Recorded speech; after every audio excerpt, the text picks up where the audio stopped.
Peace and greetings, beautiful people. What's good? It is your girl Naya Thryce, and I'm back.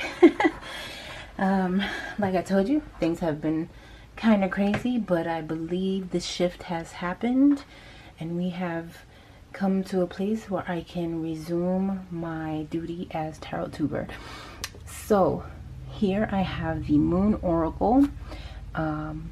Let the Phases of the Moon Guide Your Life by Caroline Smith and John Astrop.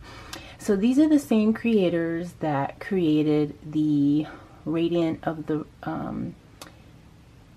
Radiant of the Sun Oracle. Am I saying that right?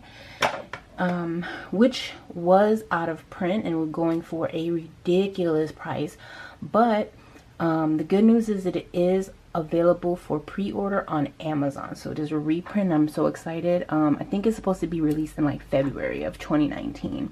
So, but I saw this while I was looking for that, and I said, you know what? This looks pretty cool. I don't have many like moon themed decks or things like that, but this one kind of called to me, so I went ahead and picked it up.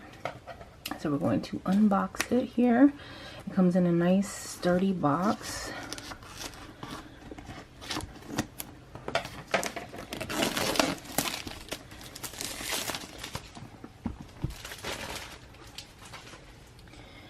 Okay, and so as you can see, it slides, all the stuff slides out. So let's just take a quick look at the box. So this is what the side looks like, and the back says answer your life question using the rhythms of the moon. This original, easy to use divination system and practical introduction to lunar astrology allows you to align yourself to the fluctuating rhythms of the moon and make in-depth multi-layered readings using a combination of lunar cards. The deck includes 72 powerfully illustrated oracle cards featuring dramatic, figurative, and symbolic imagery representing the 8 phases of the moon in each of the 4 astrological elements, 12 moon goddesses, and the 28 moon mansions. Perfect. Consult the moon table in the book to pinpoint the exact phase of the moon and astrological sign it appears in to shed light on the present state of your question. Then refer to the suggested reading methods and detailed card interpretations for guidance on the best way to proceed. So it comes with a 128-page guidebook, including the moon phase tables and a 72 lunar oracle card. So that's that. All right, so I pulled it out upside down because I'm left-handed, and that usually happens to me. I don't care for this thing, this slip cover, but these are the cards backings. Let's take this slip off. Move this out the way. So, as you can see, very nice. It's not really holographic, but there is like a sheen to it. And then this is the book. So that's the thickness of the book. And let's just take a quick glimpse at the book. I'm not going to go too crazy because it is just an unboxing, but so you can see the introduction. It has the different moon phases on here, balsamic, last quarter. That's cool. And then it talks about those born with a certain moon phase and what that means.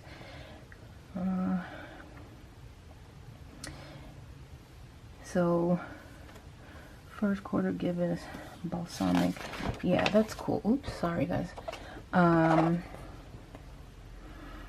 The elements, questions related to air, questions related to earth. So just a quick, so and then these are some of what black and white reproductions of the cards with some of the keywords and so forth. So and then in the back we have the moon table. So let's see, this is 2016. So the moon table goes all the way up to 2032. So that's nice. It's 2018, about to be 2019 now. So it gives you the date. I don't know if you can see that. If I can bring it closer here, you can see like the, you know, the phase, the date, at what time,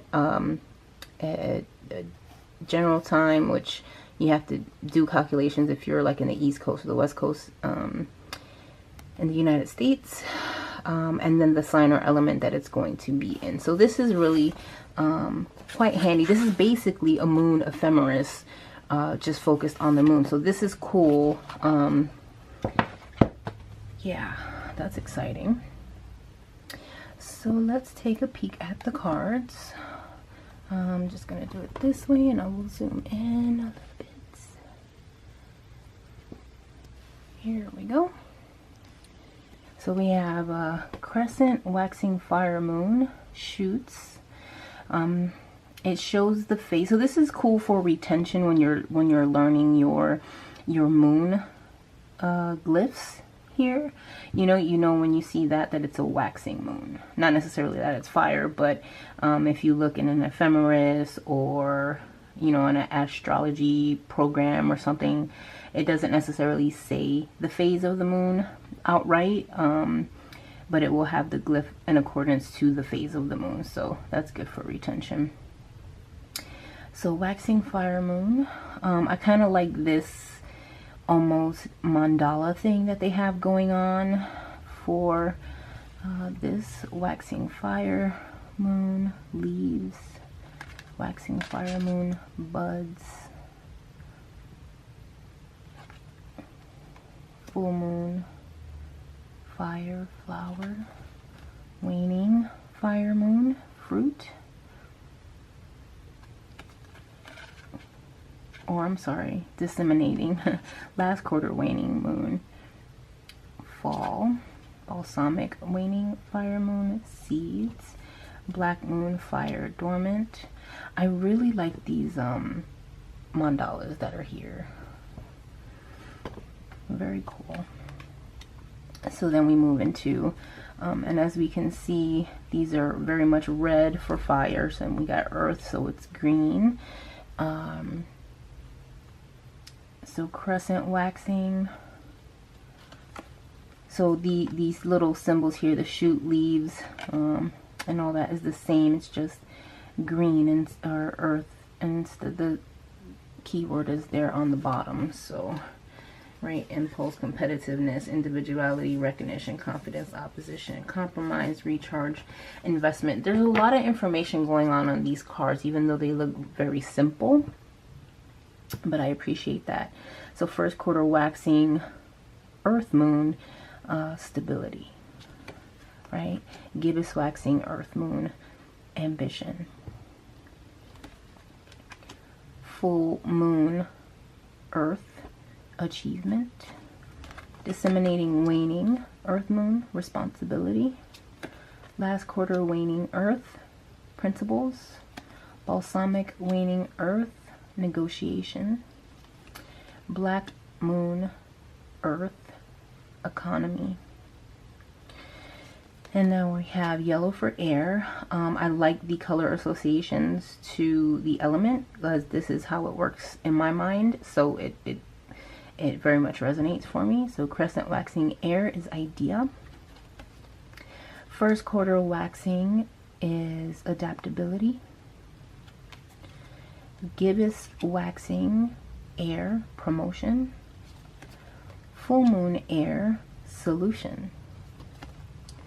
Disseminating waning air, reputation. Last quarter waning air, challenge. Balsamic waning air, concession. Black moon air, revision. And then for water, we have this nice kind of baby blue thing going on. So crescent waxing water, instinct. First quarter waxing water, choice. Gibbous waxing water, passion. Full moon water, fulfillment. Disseminating waning water, commitment. Last quarter waning water, manipulation. And then after the moon phases, which I'm curious if I should just separate these out. Here we have Venus. We have the astrological glyph for Taurus. Oh, interesting. What a balsamic waning water dissolution, black moon water isolation. Okay, so then for Pisces we have Ishtar. Yeah. Aries we have Artemis. Gemini we have Athene. Now I'm curious what these little symbols on the bottom here are, because they all have it. Some are clear. Those are clear. These are fire. So let me take a look at that real fast. So there are key phrases in the book. So like we're looking at Hera right now. So in the book here, there's a key phrase, no need to rock the boat. Red goddess, Cancer, water. I'm interested where it talks a little bit about the myth of Hera, the card meaning.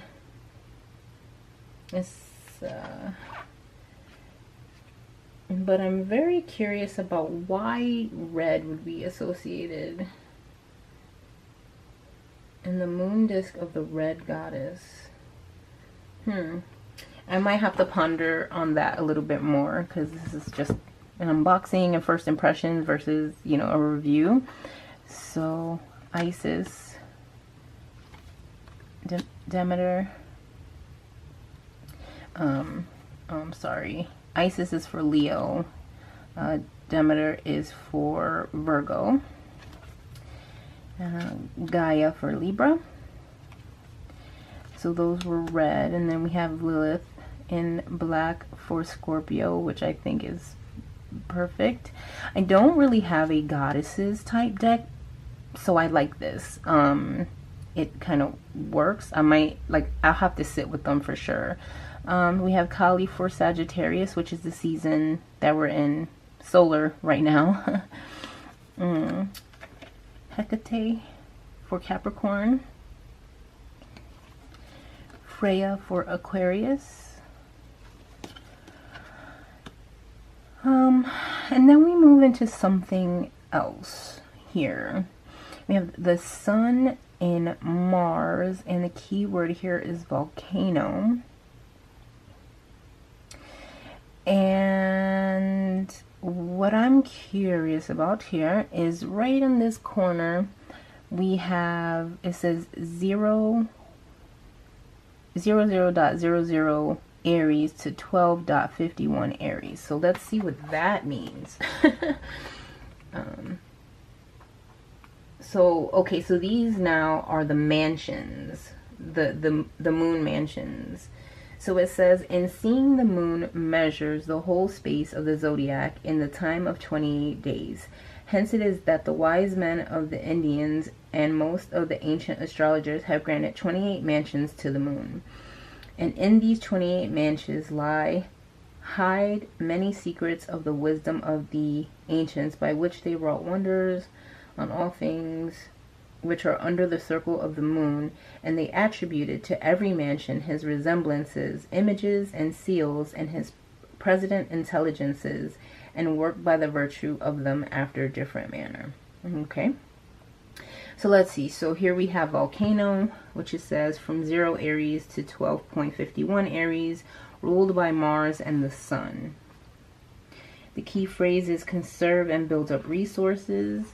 All right, and I'll just read this. It's just one page. It looks like this, just so you can kind of get an idea.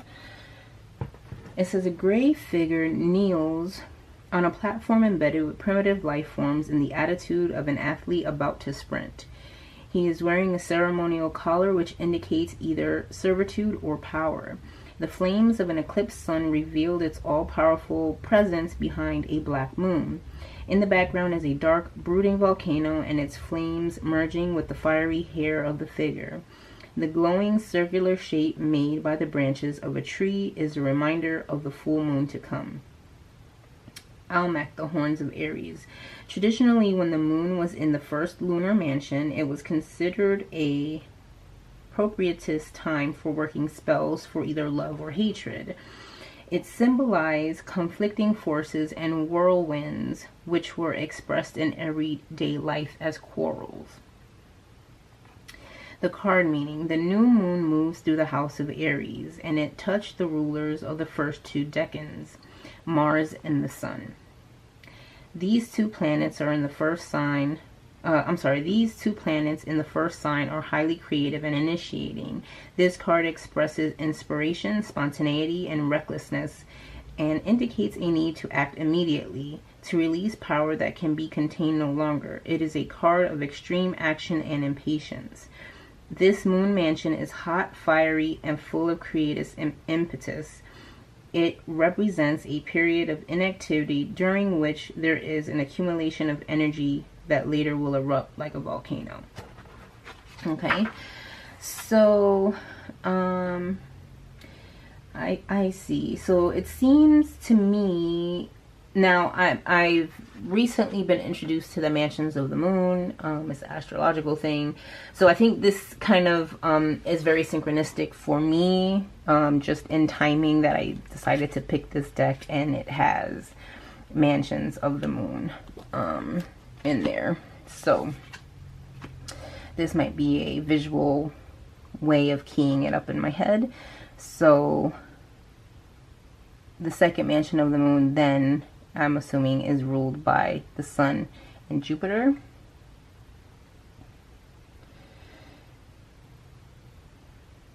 The last two decans of Aries, which would be 12 and 25. See, so only thing that I'm noticing here, this 12.51 and 25.43 is very precise in the I'm assuming that these are the degrees, right, of the sign. So when a planet moves through the zodiac,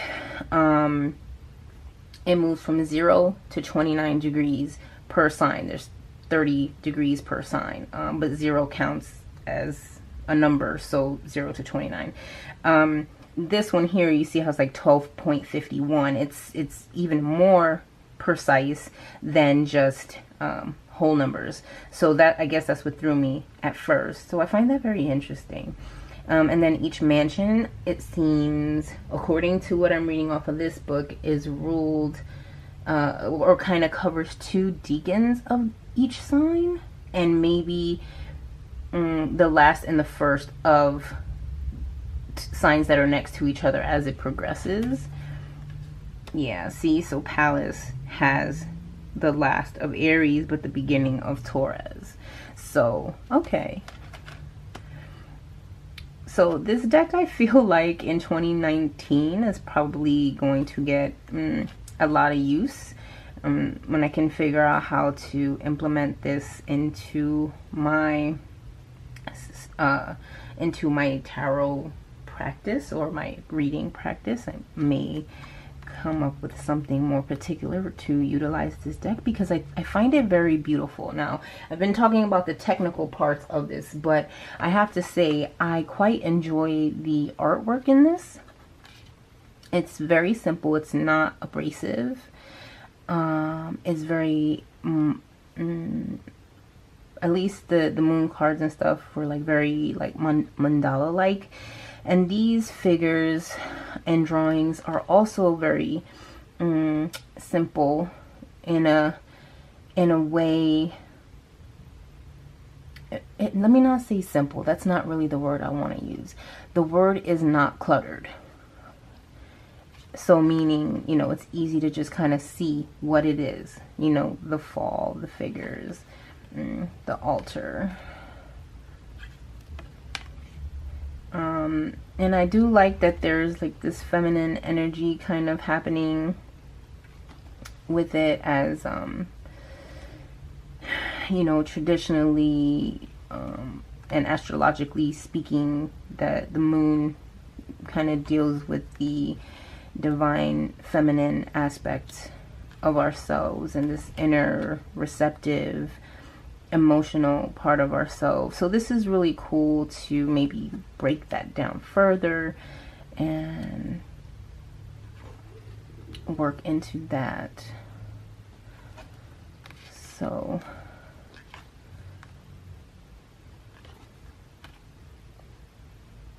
the mask.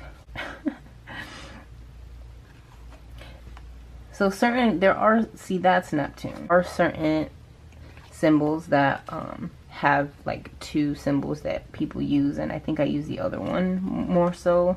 That's Pluto. I think that other one. Oh, Uranus. That's what it is. Okay, got it. See, I know my stuff. So, my loves, this has been the unboxing of the The Moon Oracle by Carolyn Smith and John Astrop. And I hope you enjoyed this. If you have any questions, let me know in the comments below, and I'll talk to you on the next video. Thanks for hanging.